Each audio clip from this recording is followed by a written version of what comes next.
बिस्मिल्लाहिर्रहमानिर्रहीम। अस्सलाम वालेकुम नाज़रीन, आप यूट्यूब चैनल देख रहे हैं। मैं इमरान खान हूँ। नाज़रीन, एक दफ़ा फिर जंग का ख़तरा जो है वो बढ़ गया है। इसराइली और अमरीकी मीडिया ने दावे शुरू कर दिए हैं और अल जज़ीरा ने भी ये रिपोर्ट किया है कि इसराइली सोर्सेज ये बता रहे हैं कि ईरान के ऊपर दोबारा जल्द बमबारी शुरू हो सकती है। डोनाल्ड ट्रंप ने इसके बारे में एक वाज़ेह इशारा भी दिया था और ख़ुद इसके ऊपर उन्होंने स्टेटमेंट भी दे दिया था कि अगर मामलात हमारे तय नहीं होते तो दोबारा हमें बमबारी शुरू करनी पड़ेगी। ये एक एक्सियूज़ के सीनियर जर्नलिस्ट हैं, बराक रावेद। इनका डोनाल्ड ट्रंप की हुकूमत से काफ़ी अच्छा ताल्लुक़ है, ये बहुत करीबी समझे जाते हैं। उन्होंने आला तरीन अफसरान से बातचीत की है और एक दावा कर दिया है। उन्होंने कहा कि अगर बहुत जल्दी कोई पेशरफ्त ना हुई, बल्कि इन्होंने 24 घंटे का वक्त दिया है कि अगर बहुत जल्दी कोई पेशरफ्त ना हुई तो जंग दोबारा शुरू हो सकती है। और जंग दोबारा शुरू होने की वजह यह है कि पाकिस्तान ने तो पूरी कोशिश की है ना। अब इस पे डोनाल्ड ट्रंप ने बहुत तारीफ़ें की हैं पाकिस्तान की, और बार बार तारीफ़ें की हैं फील्ड मार्शल आसिम मुनीर की और शहबाज शरीफ की, क्योंकि डोनाल्ड ट्रंप एक ऐसी दलदल में फंस गए हैं जहां से उन्हें कोई फेस सेविंग नहीं दे पा रहा, कोई भी उनका साथ नहीं दे रहा। हालात बहुत बुरे हैं उनके लिए। इस वक्त डोनाल्ड ट्रंप एक बेचारा है जिसके पास जो वाहिद चारा है वो एक पाकिस्तान का फील्ड मार्शल और एक पाकिस्तान का वज़ीर आज़म है, जो उसकी फेस सेविंग के लिए कोई भी कीमत अदा करने को तैयार है। दुनिया में कोई और डोनाल्ड ट्रंप का भार उठा नहीं पा रहा। यानी डोनाल्ड ट्रंप से लोग अपने आप को दूर रख रहे हैं, अपने आप को बचा रहे हैं। कोई भी इस शख्स की गारंटी लेने को तैयार नहीं है, क्योंकि डोनाल्ड ट्रंप का एक रिकॉर्ड है झूठ बोलने का। और इनका पिछले दौरे हुकूमत के जो झूठ हैं उनको जब कैलकुलेट किया गया इनके 4 सालों के ऊपर, तो पता चला कि डोनाल्ड ट्रंप ने रोज़ाना के हिसाब से कोई 21 झूठ बोले हैं। हज़ारों की तादाद में इनके झूठ रिकॉर्ड किए थे अमेरिकन मीडिया ने। अब वो तो पकड़ते हैं ना, वहाँ तो मीडिया आज़ाद है। वहाँ तो ऐसा नहीं है जैसे पाकिस्तान के अंदर है कि ये उठा के बंदे ही गायब कर देते हैं। बहरहाल अब ये दावा किया जा रहा है कि डोनाल्ड ट्रंप को दोबारा लड़ाई में जाना पड़ जाएगा अगर उसे कोई फेस सेविंग ना मिली तो क्या जंग दोबारा शुरू हो सकती है? इसका सबसे बड़ा जो एक रीज़न बन रहा है वो आबना हुर्मुज़ की बंदिश है। ईरान ने कहा कि आप मुहासरा ख़त्म कर दें और हम आबना हुर्मुज़ को खोल देते हैं, लेकिन अपनी शराइत के तहत। अमेरिका ने यह कहा कि आबना हुर्मुज़ हमने ताकत से खुलवा ली और हमारा मुहासरा जारी रहेगा। अब एक नया प्लान भी अमेरिका ने बनाया, वो प्लान मैं आपके सामने रख देता हूँ। ये वॉल स्ट्रीट जर्नल की रिपोर्ट है। ये रिपोर्ट क्या कह रही है? इस रिपोर्ट के मुताबिक अमरीकी हुकाम का कहना है कि अमरीकी फ़ौज ने आने वाले दिनों में ईरान से मुंसलिक बहरी जहाज़ों पर सवार होने और उनकी तलाशी लेने और उनको तहवील में लेने की तैयारियां शुरू कर दी हैं। रिपोर्ट के जो अहम नुकात हैं वो क्या है? कार्रवाई का मकसद ये है कि ये इकदाम ईरान के खिलाफ जारी बहरी नाकाबंदी को मज़ीद सख्त करने की हिकमत अमली का हिस्सा है, जिसका मकसद ईरान की तेल की बरामदात और दीगर ममनुआ सामान की तरसील को रोकना है। बैनुल-अक़वामी पानियों में कार्रवाई। अमरीकी बहरिया और स्पेशल फोर्सेस को इन जहाज़ों को रोकने और इन पर कब्जे के लिए अलर्ट कर दिया गया है जो बैनुल-अक़वामी समुद्री कवानीन या पाबंदियों की खिलाफ वर्जी कर रहे हैं। ये तैयारी एक ऐसे वक्त में की जा रही है जब आबना हुर्मुज़ में ईरान और अमेरिका के दरमियान कशीदगी अरूज पर है और जंगबंदी के मुआहदे की मुद्दत ख़त्म होने के करीब है। अब ये एक, क्योंकि वॉर ट्रॉफी तो मिल नहीं रही, डोनाल्ड ट्रंप को किसी किस्म की कोई फेस सेविंग नहीं मिल रही, तो अब ये करेंगे क्या?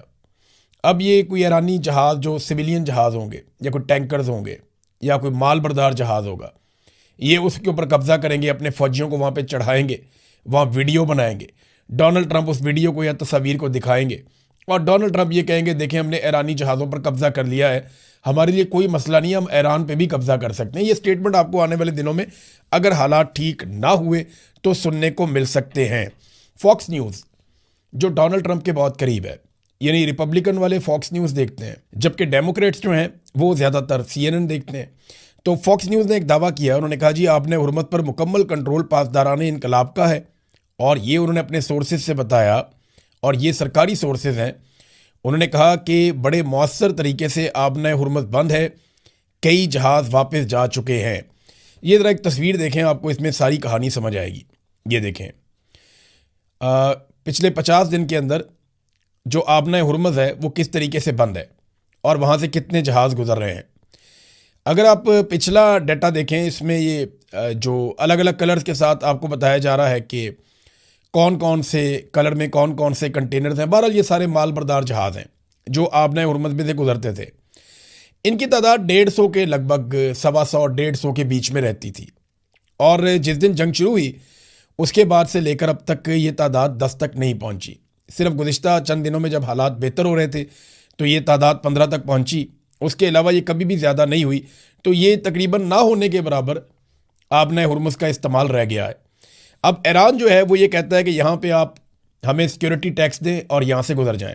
इसके ऊपर बाकायदा खबरें छपी हैं और आबना हुर्मुज़ पर सिक्योरिटी टैक्स देने वालों को तरजीहन पहले गुजरने देंगे। ईरान ने यह भी ऐलान कर दिया है।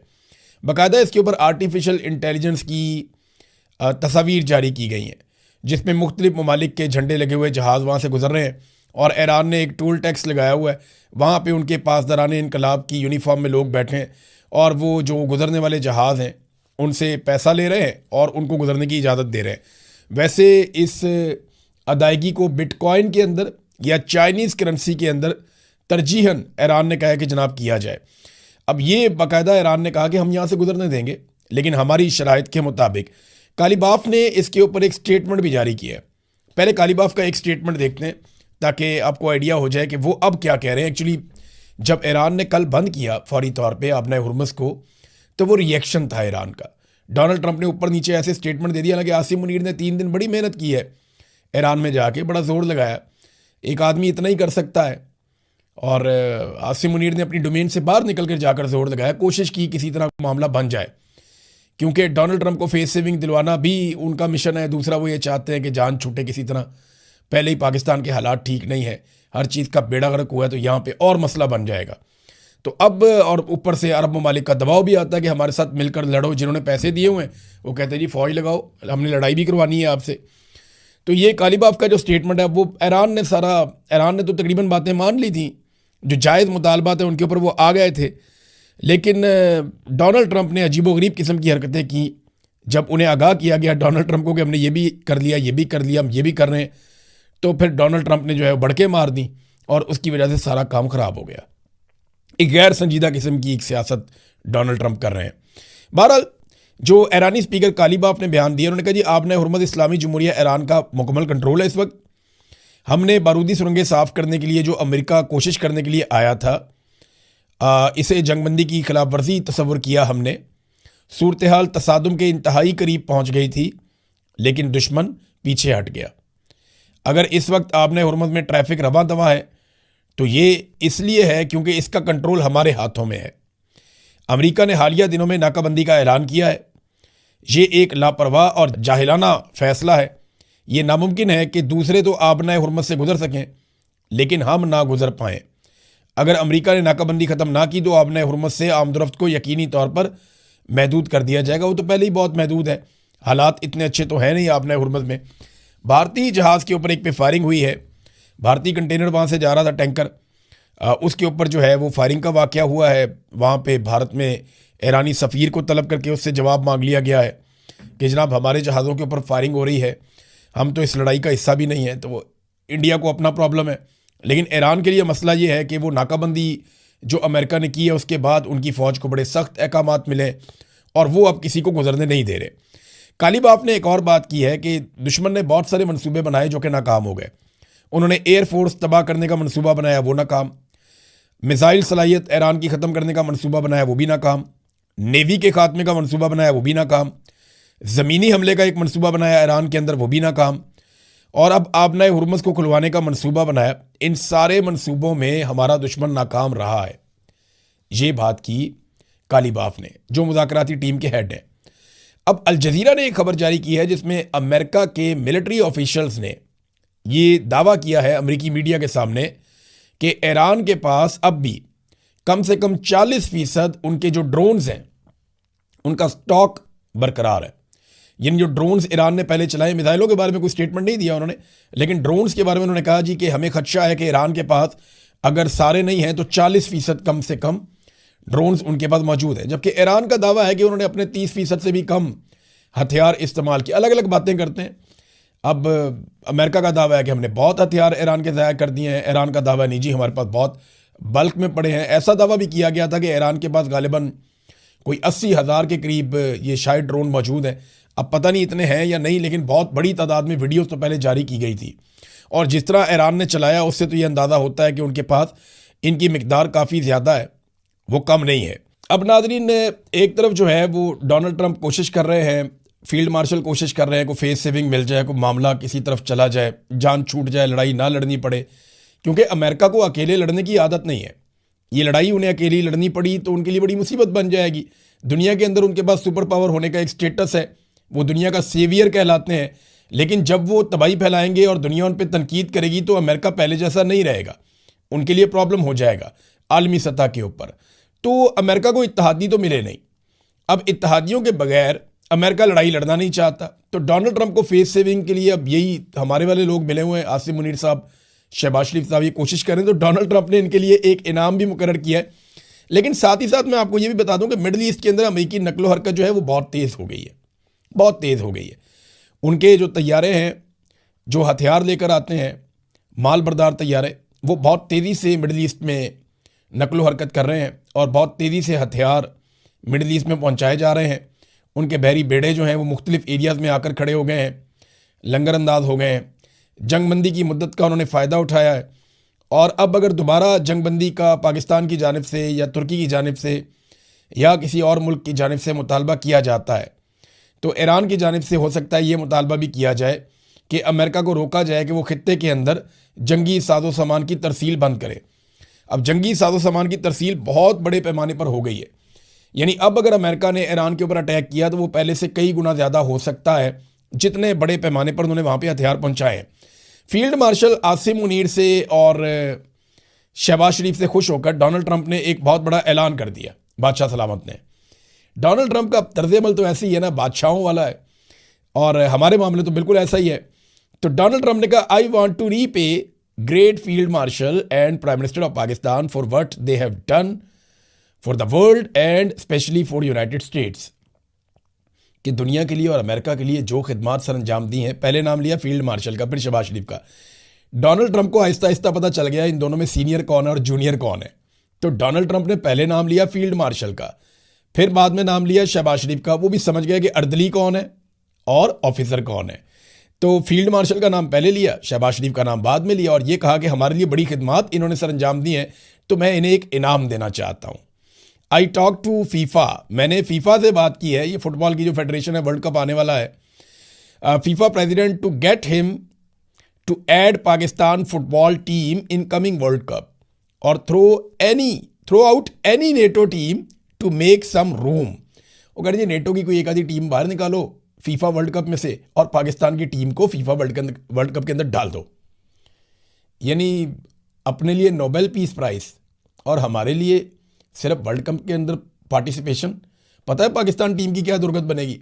हमारा खेल ही नहीं है फुटबॉल भाई, हम तो क्रिकेट खेलते हैं, हमारे खेल और तरह के हैं, बॉक्सिंग खेलते हैं हमारे लोग, क्रिकेट खेलते हैं और बहुत सारी गेम्स खेलते हैं, लेकिन हॉकी भी खेलते हैं, लेकिन फुटबॉल नहीं खेलते। पाकिस्तान में फुटबॉल लोग खेलते हैं लेकिन उतना अच्छा नहीं खेलते।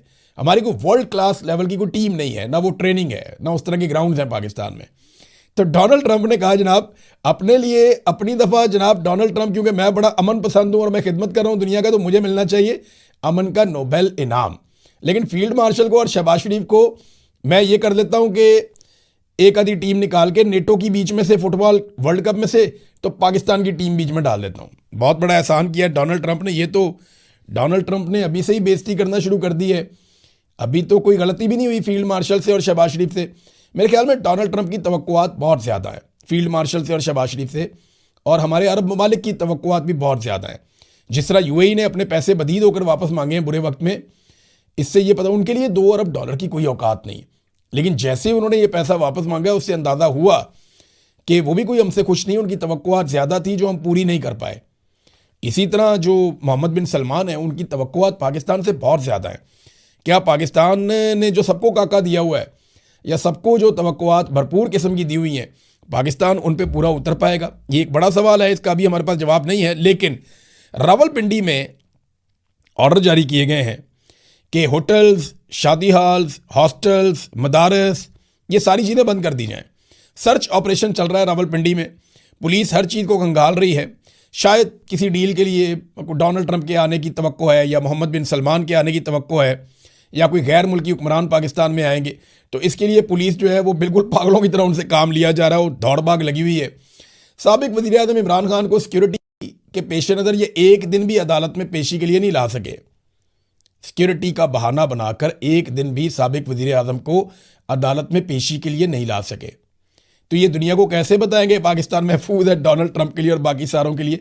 इन्होंने ड्रामे कर करके ना पाकिस्तान का मजाक बनाया हुआ है। इमरान खान को भी अदालतों में आने देना चाहिए था ताकि दुनिया को भरोसा रहता कि पाकिस्तान एक ऐसा मुल्क है जहां पे अमन व अमान है और कोई इतनी बुरी बात नहीं है। नाज़रीन, एक चीज़ मैं आपके सामने रखना चाहता हूँ। दो चीज़ें हैं, दो आखिरी खबरें हैं। उनमें एक खबर तो ये है कि LNG के जो टर्मिनल्स लगाए गए हैं पाकिस्तान में, इन पे अली परवेज़ मलिक जो वज़ीर पेट्रोलियम है उन्होंने बड़ी तनकीद की है। उन्होंने कहा जी LNG टर्मिनल्स के मुआहदे नाकस है। अगर मुआहदे के मुताबिक हमें गैस ना भी मिले, यानी अगर हम गैस टर्मिनल के अंदर नहीं भी रख रहे, होता यह है कि हमारी LNG बाहर से आती है, वो बाकायदा बहरी जहाज़ पे आती है। वो LNG जो है वो पहुंच जाती है हमारे पोर्ट पे, वहाँ पे टर्मिनल लगाए हुए हैं। उन टर्मिनल्स के ज़रिए से आप अपने सिस्टम में डालते हैं और वहाँ पे आप भरते हैं। अब स्टोरेज भी है। तो मामला ये है कि आपको बेशक LPG मिले या ना मिले, आप उन्हें इस्तेमाल करें या ना करें, उन टर्मिनल का किराया आपने देना है। उसको भी कैपेसिटी पेमेंट कहते हैं। और ये $15 मिलियन की कैपेसिटी पेमेंट आपको करनी पड़ती है। $15 मिलियन ठीक ठाक अमाउंट है, ये आपको देने पड़ते हैं। आप उसको इस्तेमाल करें ना करें, कैसी दिहाड़ी लगाई अगलों ने। एक दफ़ा उन्होंने वो एक फैसिलिटी बनाई और नवाज शरीफ ने और शहबाज शरीफ ने उनको ऐसा नवाजा, उनके साथ ऐसा मुआहदा किया कि हम LPG लें या ना लें, हम आपको इसका किराया देते रहेंगे। $15 मिलियन आप हमसे वसूल करते जाइएगा। आपकी मौजें लग गई हैं। ये मुआहदा किया है इन्होंने पाकिस्तान के साथ। इनका अपना वजीर कह रहा है कि ये कोई सरपों ही नहीं है, इसका वो सर पकड़ के बैठा हुआ है। इनका अपना वजीर है अली परवेज़ मलिक। और ये मुआहदा किसने किया था? नवाज शरीफ की काबीना ने, नवाज शरीफ ने। शाहिद खाकान अब्बासी उस वक्त वजीर था, इन्होंने ये मुआहदा किया था। अंदाज़ा करें आप, इन्होंने पाकिस्तान को कैसे कैसे लूटा है।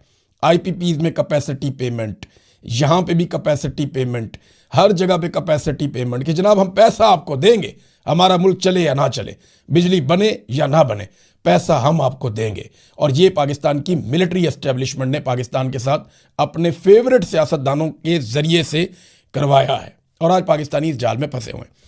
आखिर में नाज़रीन एक खबर मैं आपके सामने रखना चाहता हूँ। खबर क्या है, मैं एक वार्निंग भी है जो मैं जारी कर रहा हूँ।